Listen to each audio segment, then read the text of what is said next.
পিছনে, মিছিলের পিছনে আছি আপনাদের সাথে।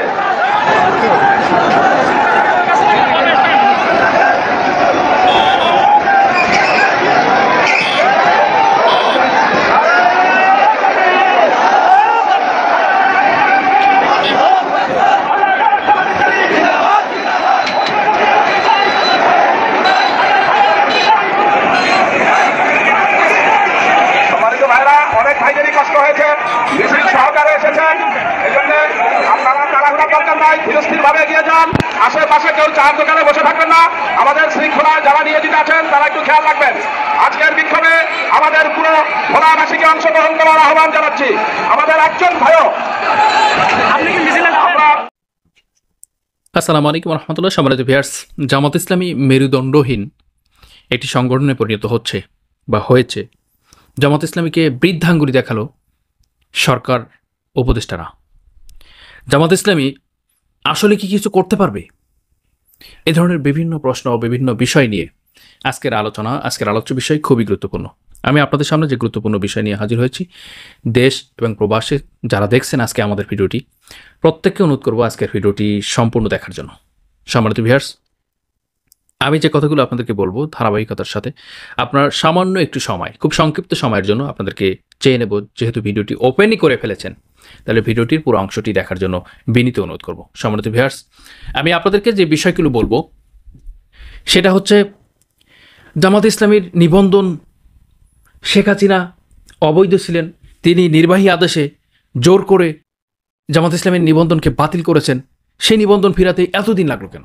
এতদিন লাগছে কেন? এতদিন তার পিছনে ঘুরঘুর করতে হচ্ছে কেন? এটিএম আজহার ভাইয়ের জন্ম সনদ, সার্টিফিকেট, তার সমস্ত কিছু মিলে, তার সামগ্রিক বিষয় মিলে দেখা যাচ্ছে তিনি কোনো প্রকার যুদ্ধ অপরাধী, মানবতা বিরোধী অপরাধীর সাথে জড়িত নয়। তানাকেও এই দোসর হাসিনা, শেখ হাসিনা মিথ্যা মামলা, মিথ্যা অপবাদ দিয়ে রাজনৈতিক প্রতিহিংসার মাধ্যমে তাকে বিচারের আওতায় এনে ফাঁসির সেলে তাকে ঝুলন্ত রেখেছেন। সেটা কেন এতদিন লাগবে?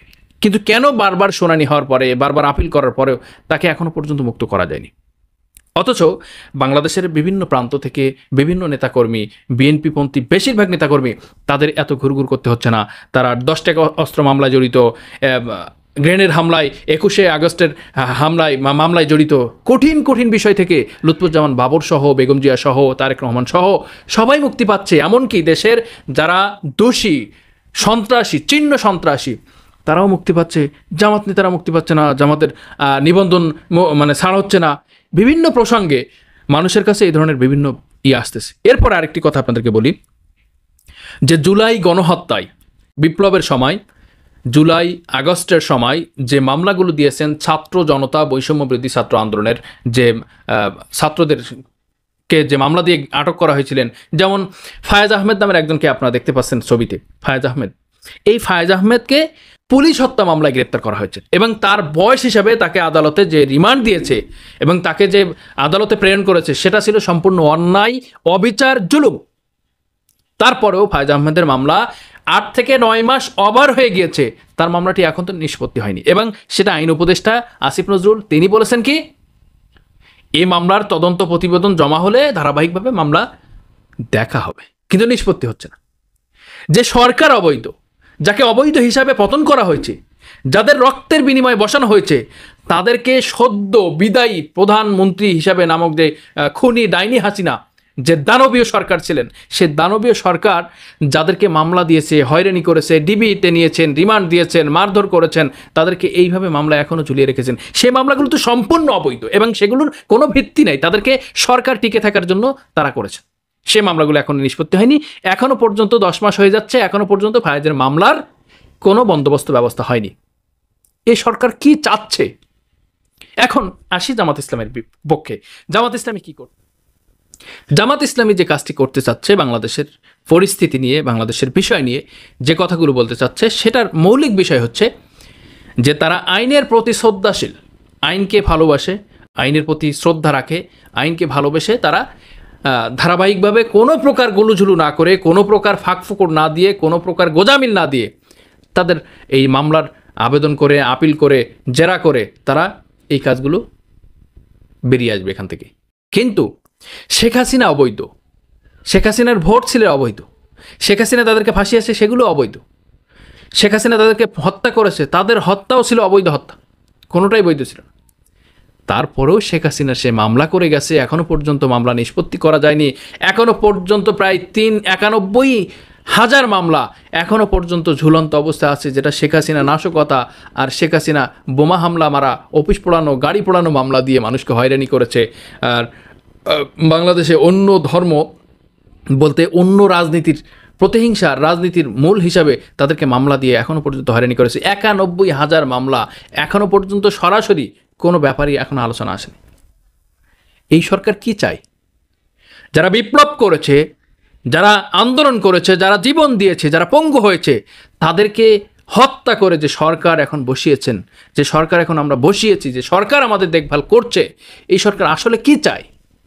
মৌলিক বিষয় হচ্ছে সরকারের মাঝখানে যে মূল কালফিট আছে, এই কালফিটগুলো সম্পূর্ণ ভারত এবং আওয়ামী লীগের দালাল এবং রয়ের সাথে সরাসরি চুক্তিবদ্ধ তারা।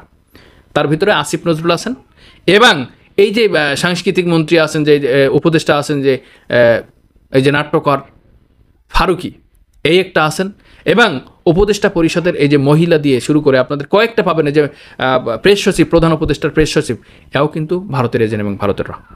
সুতরাং আমাদের মৌলিকভাবে দেশটাকে পরিবর্তন করতে হলে, দেশটাকে গোপালী মুক্ত করতে হলে প্রত্যেকটা জায়গায় অফিস, আদালত, সরকারি, বেসরকারি সব জায়গা থেকে নিষ্কাশন করতে হবে এবং সব জায়গা থেকে কালফিটকে দূরীভূত করতে হবে। এমনকি উপদেষ্টা পরিষদ থেকে এই কালফিটগুলো দূরীভূত করতে হবে। এবং প্রধান যে সমস্যা সেটা হচ্ছে সেনাবাহিনী প্রধান এবং শাহাবুদ্দিন চুপ্পু, দেশ যে প্রেসিডেন্ট, যে রাষ্ট্রপতি, তাকে না সরালে পর্যন্ত এই ফয়জন একের পর এক এই জাতির অস্তিত্বে, এই জাতির অস্তিত্বের প্রত্যেকটি নাড়িতে পচন ধরেছে, পয়জন চলে গেছে। সেই নাড়ি না বাদ দেওয়া পর্যন্ত এই বাংলাদেশের পরিবর্তন আনা কোনোভাবেই সম্ভব। আর এখনও পর্যন্ত কেন ফায়াজের ঝুলছে, ফায়াজের এই করছে, ফায়াজ এই যে এটিএম আজহার ভাইয়ের মামলার এই হচ্ছে, জামাতের নিবন্ধন বাতিল হয়ে আছে, এখনও পর্যন্ত তাকে ফেরানো যাচ্ছে না। এত কিছু কেন করতে হবে? অবৈধ হিসাবে যে সরকার চলে গেছে, আর জামাত আইনের প্রতি শ্রদ্ধাশীল, ঠিক আছে, কিন্তু আইন যদি সঠিকভাবে প্রয়োগ করা হতো সেক্ষেত্রে তো শ্রদ্ধাশীল দেখানো যেত, কিন্তু মানে বেঠিকভাবে, অন্যায়ভাবে জুলুম করেছে। মজলুম অবস্থায় কিসের আইন, কিসের কি? এই জামাত যদি ইচ্ছা করে আজকের একদিনের মধ্যে এই হাইকোর্ট মাইকোর্ট সব গোষ্ঠী সুদ্ধা বিলীন করে দিতে পারে। জামাত ইসলাম যদি চায় দেশের পরিস্থিতি পরিবর্তন করতে, একদিনের মধ্যে সম্ভব সেটা। জামাত ইসলাম যদি চায়, ছাত্র শিবির যদি চায়, জামাত এবং শিবির মিলে যদি চায় দেশের পরিস্থিতি পরিবর্তনের জন্য 24 ঘন্টার মধ্যে যে কোনো মোকাবেলা করে দেশের পরিস্থিতি, দেশের রং পাল্টিয়ে দিতে পারে। কিন্তু সেটা করছে না কেন? সেটার মূল কারণ হচ্ছে একটি ধর্মীয় এবং ইসলামিক দল হিসাবে তাদের এই নমনীয়তা হচ্ছে। কিন্তু আপনারা শুনে রাখেন, সর্বশেষ যে পরিস্থিতি ঘটবে, সর্বশেষ যে পরিস্থিতি হবে, যদি নিবন্ধন এবং এটিএম আজহার ভাইয়ের মামলাকে যদি নাটকীয় মোড় নিতে শুরু করে, তাহলে দেশের পরিস্থিতি খারাপ হয়ে যাবে, দেশ পরিবর্তন হয়ে যাবে, দেশ গরম হয়ে যাবে, জামাত শিবির মাঠে নামবে, যেটা স্বাধীনতার ইতিহাসে কোনোদিন এমন পরিস্থিতি দেশের ফেস করতে হয়নি। সম্ভবত আজকের ভিডিওটি থেকে আপনাদের সকলকে কিছু বিষয় তথ্য দিতে পেরেছি। এ পর্যন্ত ভালো থাকুন, দেখা হবে আগামী ভিডিওতে। আসসালামু আলাইকুম ওয়া রাহমাতুল্লাহি ওয়া বারাকাতুহু।